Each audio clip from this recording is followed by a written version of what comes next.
Penjual obat palsu kena lempar kotoran ke muka. Tapi dia malah nyengir sambil nyuapin nasi kotak. Meski sama-sama pasien yang kena tipu, dia malah kelihatan lega banget. Karena belum lama ini, dia nemuin jalur yang murah. Kabarnya di India ada obat penyelamat jiwa. Jadi dia nitip ke orang buat nemuin bos penjual minyak ajaib. Katanya obat asli sebotol 40 juta. Sedangkan biaya obat generik cuma 2 juta. Jadi demi dapetin untung besar, bos itu rela bolak-balik ke India. Bos itu pakai banyak koneksi buat nemuin pedagang obat generik. Dan dengan jalur ilegal yang gak biasa, dia bawa pulang ratusan botol obat generik. Awalnya dia cuma pengen bisa minum obat. Tapi gak nyangka bos itu malah nyita kota obatnya. Dengan iming-iming kasih obat gratis. Dia disuruh kasih tahu jalur penjualan obat demi selamatin nyawanya sendiri. Dengan rendah hati dia kasih tahu beberapa admin grup. Hampir semua pasien leukemia di kota ini udah habisin semua tabungan keluarga. Dengar kabar obat 5 juta per botol juga bisa nyelamatin nyawa. Jadi mereka ramai-ramai pilih jalur itu. Awalnya dia nggak punya harapan lain. Cuma pengen hidup tanpa rasa sakit beberapa hari lagi. Tapi ikut Cheng Yong nggak cuma dapat obat penyelamat gratis. Dia juga sadar bisa dapat bagi hasil. Jadi dia dengan senang hati pilih gabung di jalur yang disebut jalur ilegal, Dewa Obat. Dalam waktu cuma belasan hari, tim kecil ini udah bantu banyak banget pasien. Tapi sambil meraup untung gede, juga bikin sebagian orang mulai ngelamun kelewatan. Seorang asing yang kasar langsung nyelonong ke depannya dengan mata penuh nafsu ngeliatin dia, dan mulai ngerampas obat dengan terang-terangan. Dia yang penakut pengen ngelupain, tapi ketakutan sama si rambut kuning sampai jatuh sendiri. Akhirnya cuma bisa ngeliatin dengan mata kepala sendiri. Orang itu ngambil obat di depannya. Dengar kabar ini, Cheng Yong ambil tongkat buat gebukin babi. Ngejar si rambut kuning dan gebukin dia habis-habisan. Baru sadar ternyata ini juga orang yang kasihan. Satu persatu obat dimasukin ke botol. Cheng Yong juga tahu si rambut kuning gak punya duit buat bayar. Jadi lihat dia setia dan berat hati. Juga melanggar prinsip penjual obat. Cheng Yong berbaik hati. Narik si rambut kuning ke tim buat bayar utang. Selain mereka bertiga, di tim juga ada penerjemah dan itu. Ditambah penasehat dan si rambut kuning sebagai penutup. Cheng Yong juga jadi pemimpin tim. Pembagian pertama. Si rambut kuning kira utangnya udah lunas. Tapi pas mau cabut, tiba-tiba disetop sama Cheng Yong. Dia kira Cheng Yong gak bakal ngelupain. Tapi pas siap-siap ngebelah diri, baru sadar pemimpin ini gak salah pilih. Ambil duitnya, jangan bodoh bagi-bagi obat lagi. Ngapain sih? Sini deh. Sini. Nih ambil. Cepat ucapin terima kasih ke Bang Yong. Bilang dong. Terima kasih ke siapa? Bang Yong, makasih ya. Hahaha, malam ini Bang Yong traktir minum. Kita bikin acara tim. Meski Mbak Li admin grup pasien, tapi cuma buat biayain pengobatan anaknya. Dia rela buang harga diri buat nari di bar. Tapi lupa kalau hari ini dia tamu. Manajer nyuruh dia naik panggung. Dia ketakutan langsung cabut. Tapi sebagai tuan rumah, Cheng Yong ngerasa dihina.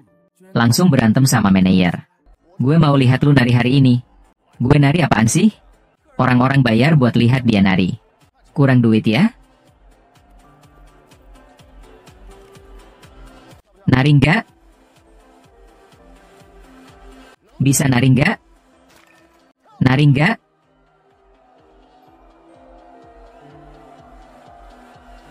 Lu tunggu aja. Lihat manajer buka baju satu persatu. Mbak Li excited banget teriak. Tapi sambil heboh nonton. Rasa pahit tiba-tiba muncul di hati. Soalnya ini pertama kalinya ada yang bela dia. Dia bersumpah harus balas budi. Jadi malam itu dia bawa orang yang nolong dia ke rumah. Rencananya mau bayar pakai dirinya sendiri. Cheng Yong cepet banget buka baju sampai telanjang. Tapi pas lagi ngebayangin bahagia, tiba-tiba kaget.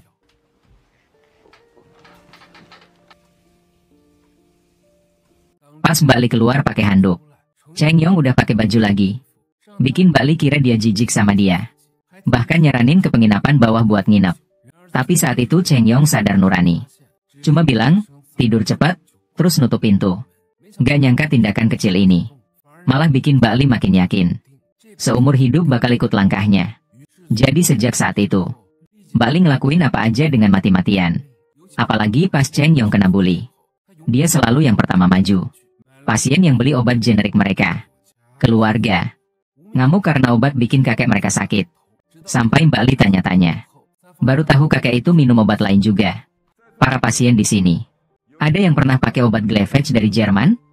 Angkat tangan dong. Bohongnya banyak banget ya. Cheng Yong ngelihat pasien yang angkat tangan. Dengan kaget saling pandang sama Mbak Li. Meski mereka tahu. Ini trik biasa penjual obat. Tapi buat pasien ini manjur banget. Cuma akting dikit dengan drama murahan. Udah bikin suasana di tempat memanas. Beneran.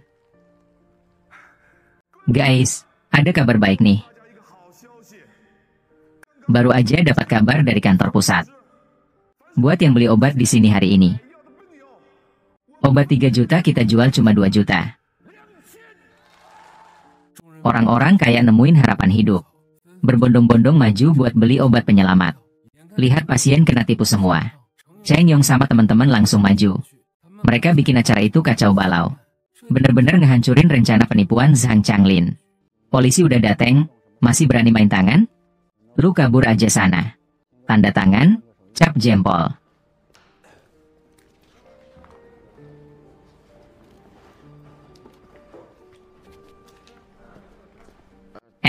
Ini ditangkap gara-gara apa? Jual obat palsu hukumannya 8-15 tahun. Kalau parah banget, bisa seumur hidup. Dengar akibat jual obat palsu kena tangkap. Cheng Yong panik, gak berani tatap polisi. Takut ketahuan dia juga jual obat palsu. Saat itu juga muncul pikiran buat mundur. Mungkin karena takut ketangkap. Dan gak bisa ketemu anak satu-satunya lagi. Jadi pas pulang ke rumah, Cheng Yong buka-buka album sama anaknya.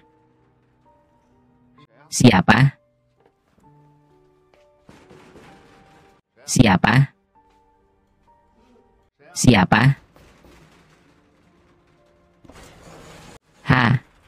Haha, Bos Cheng. Si Zhang dateng tengah malam bikin Cheng Yong keringat dingin. Dia takut itu balas dendam. Jadi langsung waspada. Sampai yakin cuma dia sendiri. Baru lega. Akhirnya ngundang si Zhang masuk. Terus nanya dia mau apa. Hahaha. Pantesan lu ganggu acara gue. Ternyata kita satu profesi. Kebohongan ketahuan di tempat. Cheng Yong langsung pura-pura bego. Nolak tuduhan jual obat palsu. Si Zhang tahu dia keras kepala. Akhirnya langsung bilang maksudnya. Gue kasih duit 2 tahun, gimana? Meski tawarannya menggiurkan. Cheng Yong tetap nolak tanpa pikir panjang. Lihat Cheng Yong gak mau. Si Zhang cuma bisa bikin rencana lain. Tapi sebelum pergi, dia sengaja nyindir. Meski hati Cheng Yong penuh takut dan bingung. Tapi dia yakin si Zhang pasti punya rencana jahat.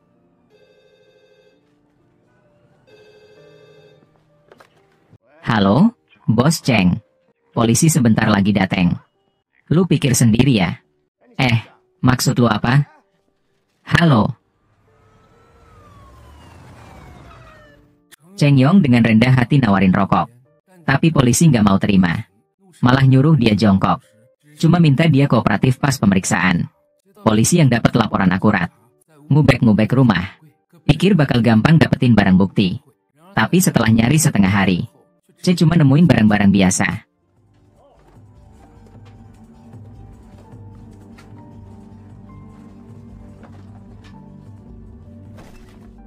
Kok banyak bendera penghargaan gini? Orang kasih. Lu jual obat kuat. Kok dikasih bendera penghargaan segini banyak? Manjur sih. Beneran? Sambil ngeliatin polisi pergi. Mata Cheng Yong nunjukin rasa takut. Soalnya dia udah nebak si Zhang bakal laporin dia. Makanya dia sembunyiin obat palsu di tong sampah depan pintu. Tapi pas dia pikir semuanya udah aman, satu telepon bikin hati Cheng Yong ciut lagi. Cuma mau nanya. Soal kemarin masih bisa dibahas nggak? Set 41 elah kejadian ini. Cheng Yong akhirnya ngerasain betapa liciknya si Zhang. Dia tahu kalau sampai ketangkap, mungkin gak bisa ketemu anaknya lagi. Dengan bimbang dia nyedot rokok dalam-dalam.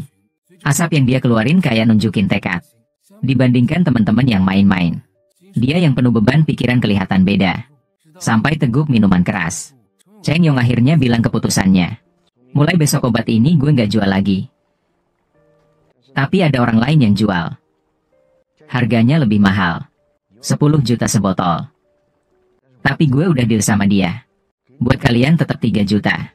Siapa yang jual? Dengar nama Zhang Changlin. Senyum di muka mereka luntur. Bahkan Mbak Li yang setia. Sekarang ngelihat Cheng Yong dengan penuh kekecewaan. Satu persatu pergi. Tim kecil ini resmi bubar. Cheng Yong gak nyangka.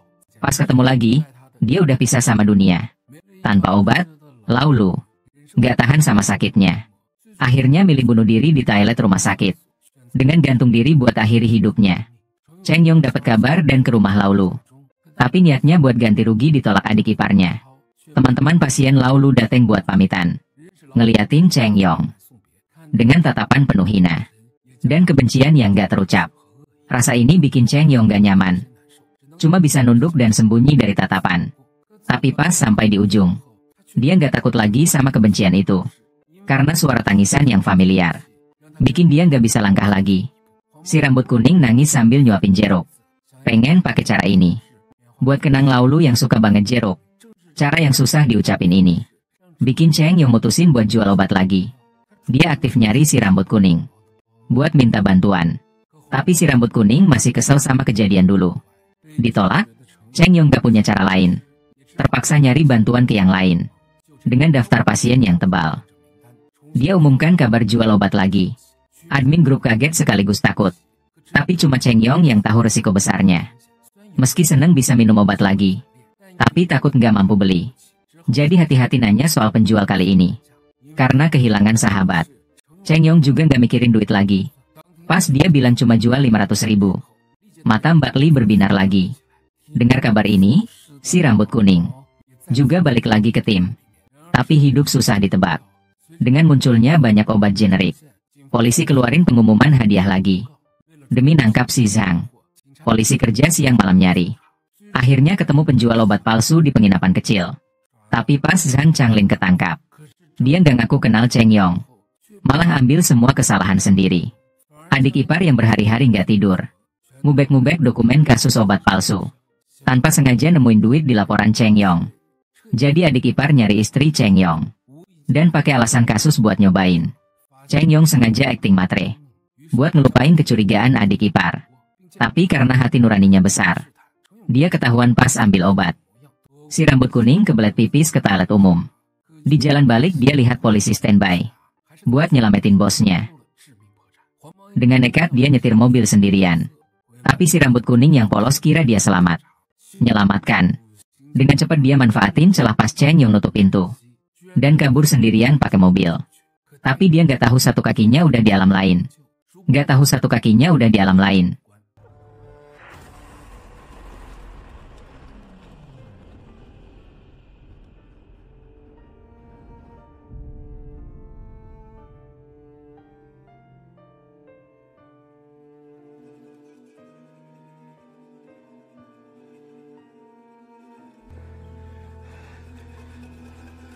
Orangnya mana? Kabur. Gue bilang sama lu. Lepasin, dia baru 20 tahun. Dia cuma pengen hidup. Apa dosanya? Lepasin. Lu lepasin. Lu gila ya? Kematian si rambut kuning bikin Cheng Yong sedih banget. Tapi juga bikin dia makin yakin. Buat terus jual obat palsu. Dia nyuruh Mbak Li hubungin pasien dari luar provinsi. Mutusin buat bantu lebih banyak keluarga yang gak mampu beli obat. Tapi tindakan nekat ini jelas-jelas cari mati. Bener aja, di saat krisis gak ada yang berani bantu. Jadi Cheng Yong yang berjuang sendirian. Harus tanggung sendiri tugas ngirim obat. Saat ini dia udah bukan pedagang yang cari untung. Tapi harapan terakhir buat pasien leukemia. Tapi takdir memang kejam. Baru selesai bagi-bagi obat, dia langsung kena tangkap polisi. Cheng Yong buat nutupin pasien biar kabur. Tanpa ragu nyetop mobil di tengah jalan. Sampai bayangan pasien hilang.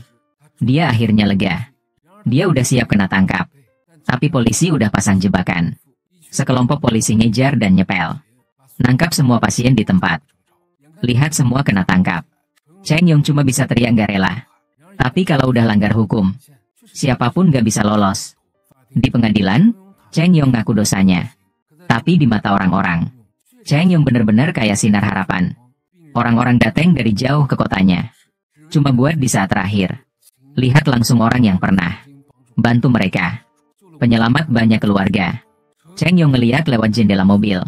Kayak lihat Laulu sama si rambut kuningnya udah pergi. Mungkin ini momen yang paling berharga buat dia. Juga kebanggaan satu-satunya seumur hidup. Semoga dunia bebas dari penyakit, sehat selalu, dan lancar jaya.